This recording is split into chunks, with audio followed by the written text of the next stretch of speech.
আসসালামু আলাইকুম ফেসবুক বন্ধুরা, আমি আবারও একটা ভিডিও নিয়ে আসলাম। দেখেন আমাদের দেশে কত বয়স্ক লোক সংসার চালাবার জন্য, পেটের ফিকির করার জন্য দেখেন পাম্পের ভিতরে আমি ভিডিওটা বানাইলাম। একজন অসহায় লোক সাহায্যের জন্য গেটের সামনে বই রয়েছে। এখন দেখেন একটা ছেলে দেখাইতেছি, আপনারা দেখেন দিনের বাজে 11টা, আমি ভিডিওটা বানাইতেছি। কোন সময় ঘুমাইছিল সে জানি না, ডাকলাম সে লড়ে না, একবার চাইছেও কিন্তু ডাকি উঠে না। অথচ এই ধরনের শিশু তো প্রতিটা মায়ের ঘরে, প্রতিটা এলাকায়ই আছে। দেখেন ছেলেটার পাজামার থেকে দূরে সব কিছু ফাড়া, কী কষ্টতে তার দিনটা যাইতেছে। দেখেন কি ঘুম দিছে।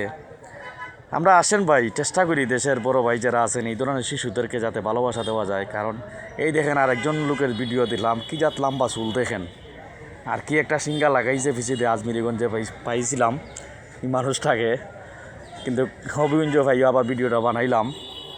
দেখেন কি জাত লম্বা চুল, এই চুলে কি হয় ভাই একটু কমেন্টে বলবেন ভাই। সবার কাছে অনুরোধ ভাই, এই তো সাহায্য সহযোগিতার কাজ করি, সবাইকে রিকোয়েস্ট করি একটু ভালো কিছু করার চেষ্টা করি, অসহায় মানুষের জন্য কিছু করতে চাই। আপনাদের দোয়া চাই, ভালোবাসা চাই। আর প্রবাসী ভাইদেরকে অসংখ্য ধন্যবাদ।